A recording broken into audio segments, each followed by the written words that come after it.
Okay, I'm excited to find out. Will he hit the pad or not? There we go. Fire.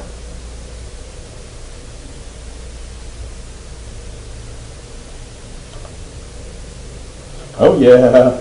Alright, let's test it again with a different range. So let's place pad in a new spot. Okay, my new range is 647, so let's put that in my function. V of R, 647, 85.5, 8, 85.58. Fire!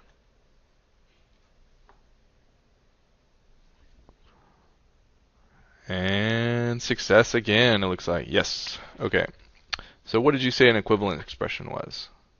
I put together this chart. It's on the back of your packet, kind of defining what an equivalent expression is. It's the same value but looks different, right? And if I follow the rules of math, you will always end up with equivalent expressions. So they start out looking one way, and they end up being a different way. So we use commutative properties, these different rules of math. We call them properties or sometimes axioms. The commutative property says if you add things one way or add things a different way, they are equivalent to each other. Associative property, the way that you group them doesn't matter. The property of equality, that's kind of like the golden rule of algebra. Whatever you do to one side, do to the other. So I did that a lot when I was doing this problem, like subtracting this from both sides, dividing both sides by the same thing. That's what this is all about, property of equality.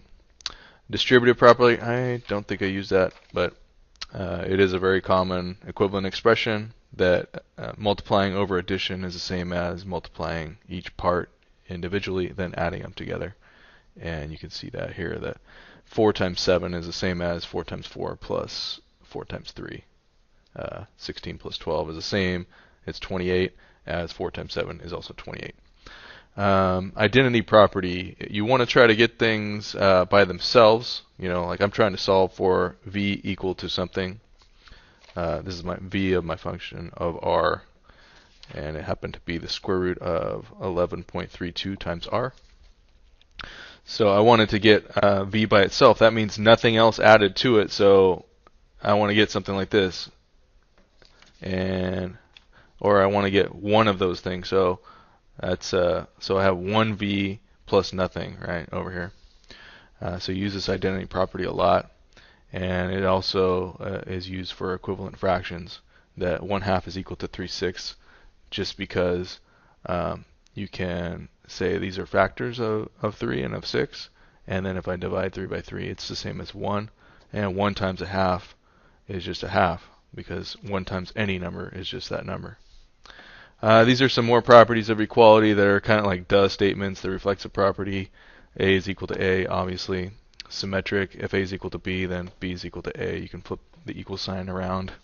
And I would really do that. I'd say, well, my function V of R is equal to the square root of 11.32 times R.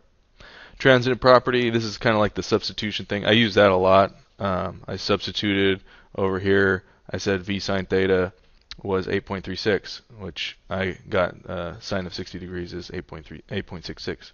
So I substituted that in there, and that's what this transitive property helps us with. Inverse operations, sometimes you can solve equations in two ways. You can use these inverses, like I can add the opposite to both sides, or I can think of it as I'm going to subtract from both sides. And these two ways of equation solving are very useful in solving equations, obviously. So I show you two different ways. This is like undoing. If I divide both sides by 2, that comes up with 1x is equal to 2, which 1 times anything is itself, so x is equal to 2. Or if I use the inverses, I say, well, the inverse of multiplying by 2 is multiplying by 1/2, the inverse, or flipped over fraction. That's the multiplicative inverse reciprocal. If I flip it over and multiply both sides by 1/2, I get 1x is equal to 2, which is the same as x is equal to 2.